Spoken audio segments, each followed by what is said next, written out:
Hey, this is StarCraft 2 History, part 32. And this time I am going to talk about Blizzcon 2015. And so, basically, throughout the year, everybody has been gathering up these points. And I'll talk about some of the players I didn't talk about. Pult and Hydra, both from WCS NA, both did very well this year. Pult himself would have the another year where he'd be knocked out early in the BlizzCon, but like the previous years, he impressed whoever he was playing a lot. This time it was Rain, and Rain said in some interview afterwards he thought Pult was an incredible player, and that wasn't some joke. He seriously thought Pult was one of the best Terrans at that point. And Hydra was somebody who had moved to America, played under Root, seemed to be fairly popular, but didn't really rise up to the level of the other Zergs in my opinion. Rogue, you see him for the first time, formerly known as Savage. A pretty decent player overall. Got a bunch of top 8s from what I remember. And he doesn't really break out until you get into Legacy of the Void, basically. So, and then you have, let's see here, Little Bow. I don't know if I ever talked about Little Bow, but Little Bow was Neeb before Neeb was Neeb.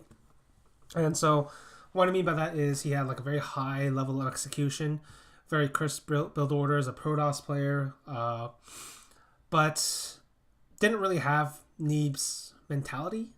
Seemed a bit, I don't know what to make of Little Bo really. Basically, as far as I know, as far as the public perception goes, everybody thought he was a bit arrogant. Actually, no, they thought he was great until BlizzCon, and then basically people were telling me, oh man, this guy's as good as any Protoss Terran, this guy's as good as any of the Korean players, basically. But you go to BlizzCon, and basically there's much ado about Little Bo is the last Forerunner hope, etc., etc. He fails miserably, and then he goes out and tries to publicly make excuses oh, I didn't practice, oh, I couldn't find practice. A bunch of people contradicted him. Oh, fuck you guys, I'm gonna play Overwatch, and then never did much else. So public perception is that he was kind of arrogant and he got what was coming to him, but it's hard for me to say that just because there's some weird disconnect. But basically, Little Bo, he made the I'll talk about it. I guess in my opinion, Little Bo made the incorrect choice in that there are I don't know if he realized this at the time or if he even realizes this now, but for the vast majority of players, they don't get that many shots at winning a title.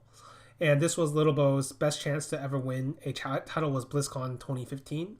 And that sounds weird to say because all the best players were there, but that was when he was supposed to be at his best form ever in his entire career. And when you're at your best form ever, that's when you have to hit those tournaments and try to make something of it.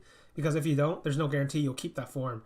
And that's basically been the lesson for Little Bo for the rest of his non-existent StarCraft 2 / Overwatch career or whatever the fuck he's doing now. So, there you go. And then the last player I will talk about that hasn't been talked about yet is Fantasy.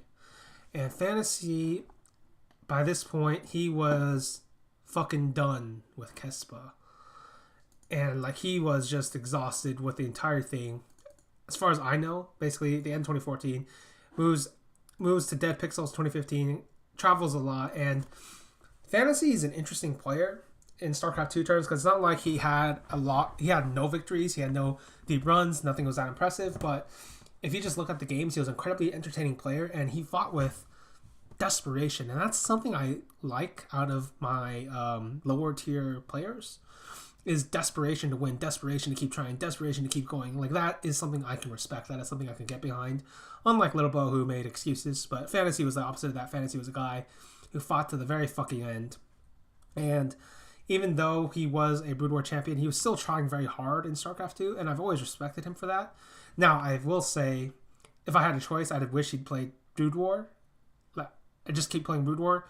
Just retire, when the Kespa transfer came over, just retire from Kespa, play Brood War or something, because I feel like he was a much greater Brood War player by far, 10, 20 times, 30 times, however many numbers you want to put in front of that X. That's how good Fantasy was relative to StarCraft 2. But whatever the case, I do respect that he played the game as hard as he could, and he did fight Hyun for the last spot, for 16th spot for that BlizzCon. So fair play to Fantasy. He won that one 3-2. Even though he doesn't get very far at all, I think he actually loses in like the first round. Yeah. And so basically, this was an interesting BlizzCon, unlike the other ones, because Heart of the Swarm is ending. Everybody knows it. Legacy of the Void is the new game that's coming out, and a bunch of people are already playing in the beta. And these 16 players are literally the last guys competing in the last tournament of Heart of the Swarm. There are rumors circulating around that Pro League might end, or was in discussions. And as we all know by now, Life had already match fixed twice. And I don't know if maybe those rumors were circulating around inside thing. Who really knows? But basically, a majority of these players, in my personal opinion, I actually thought this was like one of the worst BlizzCons I'd seen, just because there was so much pressure. Like, I feel like what happened to this one was like a lot of these players, because they were the last ones out of Heart of the Swarm, a lot of them thought maybe I can't transition into Legacy of the Void, and there's proof of that if you think about Wings of Liberty to Heart of the Swarm, where like some players they don't have the correct skills to play in the new expansion. So maybe that was getting to the heads. Maybe it was the Kespa thing getting to the heads. And we do know from, Neeb's interview that a bunch of the Kespa players did not practice in 2016 because the entire thing was collapsing, basically. So a lot of motivation issues were going around. So maybe that was part of it too. I don't really know. But basically, what happens is this entire thing is like a clusterfuck. And then the two most clutch players in this fucking bracket make it to the finals. SOS, the $100,000 man, the big game clutcher. He makes it to the finals, beats Parting, beats Rain, beats Rogue, gets to the finals. And then the other player, incredibly clutch, Life, beats Lobo, beats Innovation, beats Classic, gets to the finals. And the finals is pretty good, even though the rest of the tournament is majority not that great. I will say the rate pulled series was pretty good, but beyond that, not much home to write about. And so Life versus SOS, another great finals, and it's a culmination of a bunch of things, because a lot of people were spamming me at that point because I had written the greatest of all time about how I favored MVP, and basically right after I wrote that, Life fell off a cliff. And so, but he mixed the BlizzCon here, and I was like, oh man, what if Life wins? Maybe he's greatest of all time. I'm like, no, I don't think that's the case. I feel like it adds to it, but it doesn't necessarily put him over the top, because it's not the results or the place or people he's placing. It was like the context of what MVP did with his career relative to Life, and this extra result, I wasn't certain if it could change it. Like, I'd have to rethink about it, but it certainly didn't help that basically when you watch this finals, like, he plays against SOS, one of the clutchest we've ever seen in StarCraft 2, and in the 7th game, he actually does something very similar to what I thought was MVP versus Squirtle, Game 7, where if you look at that finals in the GSL finals, MVP goes all in and he fails. And similarly, Life in this finals, Game 7, he goes all in and he fails. But the difference between the two of them is MVP still wins and Life loses, and SOS goes on to win that $100,000 check, ending Heart of the Swarm as its last champion. And that is the end of Heart of the Swarm.